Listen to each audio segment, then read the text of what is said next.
Firman-Mu pelita bagi kakiku, terang bagi jalan. Shalom, selamat pagi. Jumpa kembali dalam renungan harian GMI Ebenezer. Berbahagialah orang yang hidup dalam kebenaran.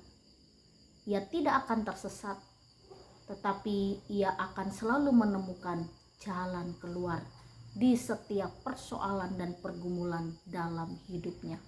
Kita berdoa. Pada pagi hari yang indah ini kami bersyukur dan terima kasih untuk pimpinan-Mu atas hidup kami. Benar Tuhan, ketika kami hidup benar di hadapan-Mu, kami selalu akan menemukan jalan keluar. Bersama dengan Tuhan, kami akan menemukan mata air di tengah padang gurun. Bersama dengan Tuhan, kami akan menemukan sukacita di tengah derita yang kami hadapi. Bersama dengan Tuhan, kami memperoleh keberanian menghadapi segala tantangan hidup. Bapa di surga, tolonglah kami pada pagi hari ini. Kami akan mendengarkan suara-Mu lewat firman-Mu. Biarlah firman-Mu ini menguatkan, meneguhkan untuk kami tetap hidup di dalam Tuhan. Terima kasih Bapa, di dalam dan demi Yesus Kristus kami berdoa dan mengucap syukur. Amin. Pagi ini kita akan bersama-sama merenungkan satu tema firman Tuhan. Tuhan membela hidup orang yang benar.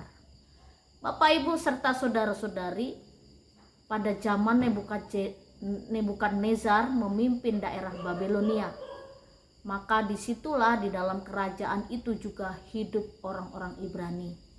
Ada Daniel, ada Sadrak, Mesak, dan Abednego.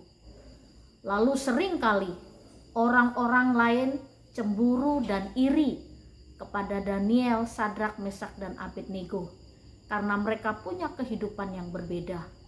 Lalu mereka juga punya keahlian, pengetahuan yang melebihi dari teman-teman mereka. Lalu banyak orang ingin menjebloskan mereka ke dalam penjara. Lalu suatu hari mereka membuat satu sekumpulan dan sekongkolan untuk menjebak Sadrak, Mesak, dan Abednego. Mereka membuat satu patung dan seluruh rakyat harus menyembah kepada patung yang dibuat itu. Lalu raja menyetujuinya. Dan akhirnya dibuatlah patung dan diumumkan kepada seluruh rakyat. Jika ada yang tidak mau menyembah kepada patung, maka mereka akan dimasukkan ke dalam perapian yang menyala-nyala. Lalu tibalah waktunya, pengumuman raja diumumkan dan patung sudah dibuat. Semua orang menyembah patung yang dibuat oleh orang-orang kerajaan Nebukadnezar. Nah, ketika itu terjadi, Sadrak, Mesak, dan Abednego tidak sujud menyembah kepada patung. Lalu mereka langsung mengatakan kepada raja, "Raja, lihatlah Sadrak, Mesak, dan Abednego. Mereka tidak mentaati perintah-Mu, mereka melanggar aturan-Mu. Dan bagi orang yang melanggar peraturan di negara ini, maka mereka akan dimasukkan ke dalam perapian api yang menyala-nyala." Lalu sang raja Nebukadnezar memerintahkan mereka untuk memasukkan Sadrak, Mesak, dan Abednego ke dalam perapian yang menyala-nyala. Bapak, Ibu, serta saudara-saudari, kenapa Sadrak, Mesak, dan Abednego tidak mau menyembah patung buatan orang-orang Babilonia? Karena mereka menyembah Tuhan yang benar. Sadrak, Mesak, dan Abednego tetap berpegang teguh kepada imannya, bahwa yang dia sembah hanya satu Allah, Allah yang menciptakan langit dan bumi. Lalu akhirnya mereka dimasukkan ke dalam perapian yang menyala-nyala. Di dalam Daniel pasal 3 ayat 24-25 demikian bunyi firman Tuhan. Kemudian terkejutlah Raja Nebukadnezar lalu bangun dengan segera. Berkatalah ia kepada para menterinya, "Bukankah 3 orang yang telah kita campakkan dengan terikat ke dalam api ini?" Jawab mereka kepada raja, "Benar ya raja." Katanya, "Tetapi ada 4 orang kulihat berjalan-jalan dengan bebas di tengah-tengah api itu. Mereka tidak terluka dan yang keempat itu rupanya seperti anak dewa. Ketika Nebukadnezar melihat peristiwa yang terjadi, Sadrak, Mesak, dan Abednego dimasukkan ke dalam perapian yang menyala-nyala. Tiba-tiba mereka melihat ada 4 orang dan mereka tidak terbakar, bahkan mereka seperti anak dewa.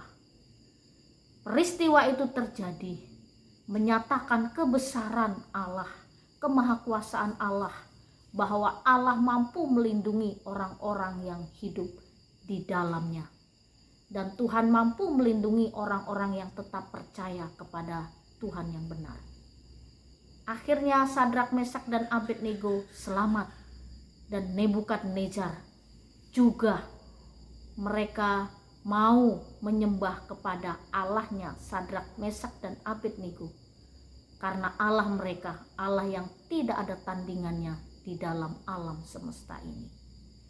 Bapak, Ibu, serta saudara-saudari, Tuhan akan membela hidup orang yang benar. Oleh karena itu, tetaplah hidup di jalan Tuhan. Tetaplah hidup dalam kebenaran. Percayalah, Tuhan kita yang adil, Tuhan kita tidak pernah tertidur. Dia akan membela orang yang hidup dalam kebenaran. Kiranya Tuhan menolong kita. Mari kita berdoa. Engkau adalah Allah kami yang adil, Allah yang maha kuasa. Tolonglah kami, belalah kami ketika kami hidup dalam kebenaran.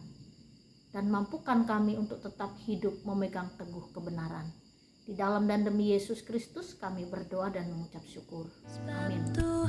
Selamat pagi, Tuhan Yesus.